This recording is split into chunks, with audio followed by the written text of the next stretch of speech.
안녕하세요. 주식의 소리의 애솔입니다. 즐거운 금요일 보내고 계신가요? 오늘은 다음 주 월요일에 진행이 되는 스펙 2개의 수요 예측 결과가 발표됐습니다. 그 내용을 살펴보기 전에 일정부터 다시 한번 체크하고 가야 될 것 같아요. 다음 주에는 신한제 9호 스펙과 신형 스펙 7호, 4x4, 상상인 스펙 3호의 청약 일정이 겹쳐 있고요. 주 후반에는 코람코 에너지 리츠와 티웨이 항공의 실권주 청약 일정이 잡혀 있기는 한데 이번에도 실권이 발생하지 않고 또 단수주를 주관사가 다 인수하게 되면 참여할 기회조차 없을 수 있다는 거 알고 계셔야겠고요. 그리고 원스토어가 정정신고서를 제출했는데 청약 일정이 바뀌었어요. 5월 12일로 미뤄졌거든요. 그러면서 가온칩스와 테린페이퍼, 원스토어 이렇게 3개의 일정이 또 겹쳐버렸습니다. 그리고 대명에너지가 구주 매출 규모와 공모가를 아주 한껏 낮춰서 다시 상장에 도전을 하게 되고요. 5월 첫 번째 일정이 바로 대명에너지가 될 것 같아요. 일정 맞춰서 추가적인 내용들은 다시 설명을 드리도록 하겠습니다. 네, 그럼 신한제 9호 스펙부터 내용 살펴볼게요. 이번 스펙의 발기인은 M&M 인베스트먼트예요. 요즘 자주 보이죠? 미래에셋 비전 스펙 1호에도 발기인으로 참여했었는데 신한제 9호에도 이름을 올립니다. 이번에는 발기인이자 최대 주주예요. 그 밖에 삼성 파트너스, 스카이 투자자문도 발기인으로 참여를 하고요. 우선 최대 주주인 M&M 인베스트먼트는요. IBKS 제11호 스펙과 14호 스펙의 합병을 성사시킨 이력이 있기 때문에 그래도 조금 믿을만하다라고 생각되는 발기인이기는 합니다. 넘어가서 임원진들의 관련 경력을 살펴보면 이번 스펙의 허찬종 대표이사가 하나금융 17호와 IBKS 제15호에 직접 전환사채를 투자한 이력이 있다고 나와 있는데요. 보니까 개인적인 자금으로 투자한 게 아니라 허찬종 대표님이 현재 스카이 투자자문의 운용력으로 일을 하고 계시거든요. 그래서 스카이 투자자문 이름으로 이 스펙의 일부 투자를 진행했던 것으로 보입니다. 투자한 스펙들 모두 합병 대상을 찾기는 했네요. 그리고 신석호 기타 비상무 이사님은 신한제 5호와 6호의 상장 그리고 합병 실무에 참여한 이력이 있습니다. 5호는 MFM 코리아와 합병에 성공을 했고요. 6호는 현재 모코엠시스라는 회사와 합병을 추진하고 있는데 거래소의 심사 결과를 기다리는 중입니다. 그래도 스펙과 관련한 투자라든지 합병 실무 경력들이 보이기 때문에 나쁘진 않게 생각이 되고요. 넘어가서 신한금융투자의 지금까지 스펙 리스트들을 한번 살펴보겠습니다. 총 8개의 스펙이 상장이 되어 있는데 그 중에 2개는 상장 폐지됐고요. 4개의 스펙이 합병 대상을 찾았습니다. 현재 거래소의 심사를 기다리고 있는 6호까지 포함시켰어요. 그러면 성공률은 딱 50%가 됩니다. 높지는 않아요. 네, 기본적인 내용은 이 정도 보시면 되겠고요. 공모 개요 살펴볼게요. 총 400만 주를 공모합니다. 그래서 총 공모 규모는 80억 원이 되겠고요. 앞에서 보시면 발기인들이 조금 많았잖아요. 그래서 시가총액은 90억 원이 넘어갑니다. 그들이 들고 있는 주식수까지 다 포함을 시켜야 되니까.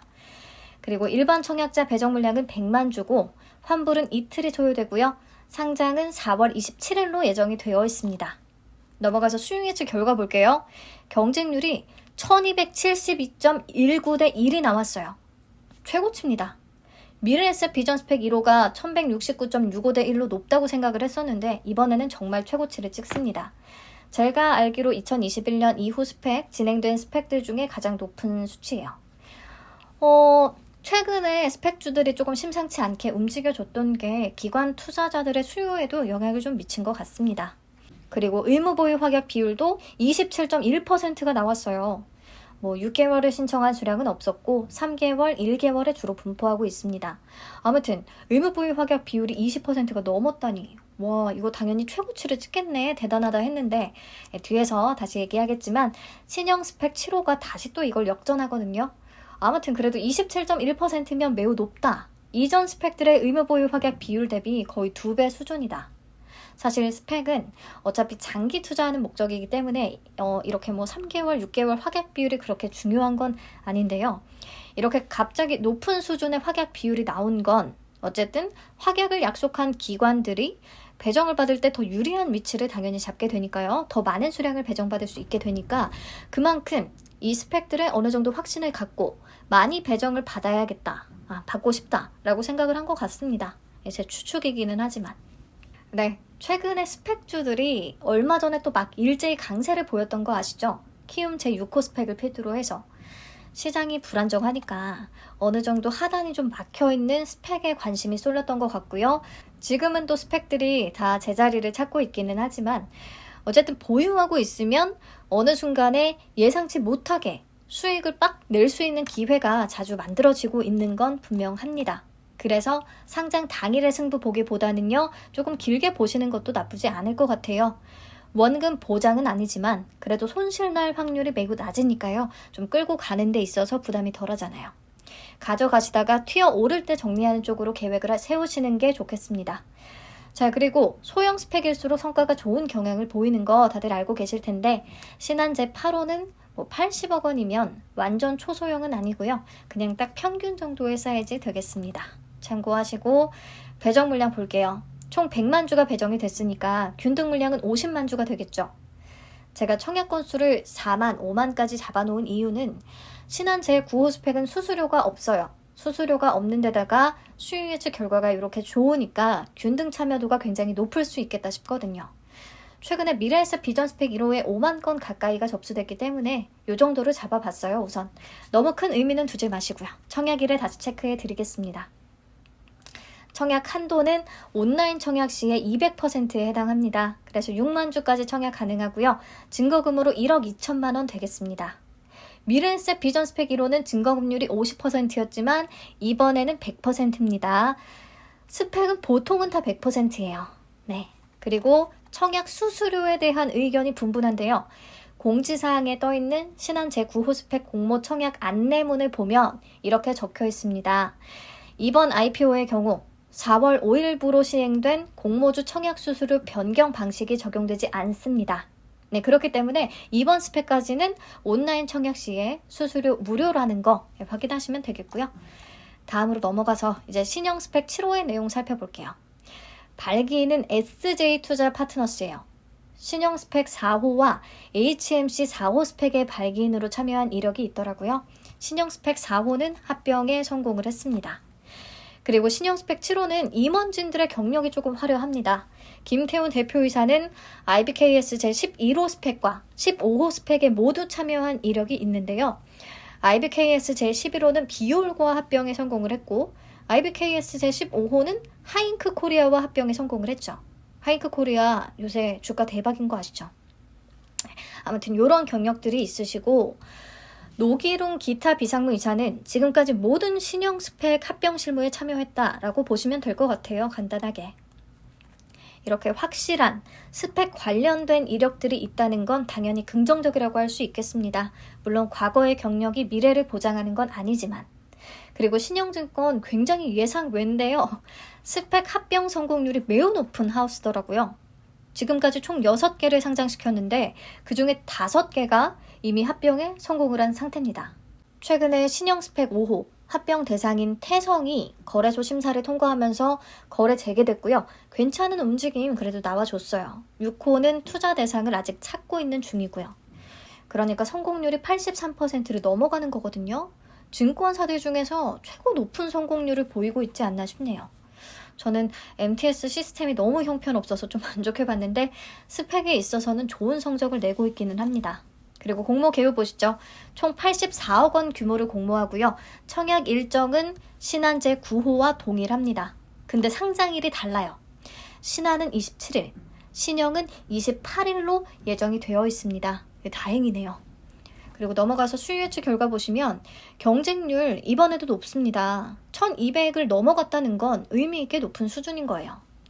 게다가 의무보유 확약 비율 29.09%. 네, 신한 제9호를 넘어섰죠.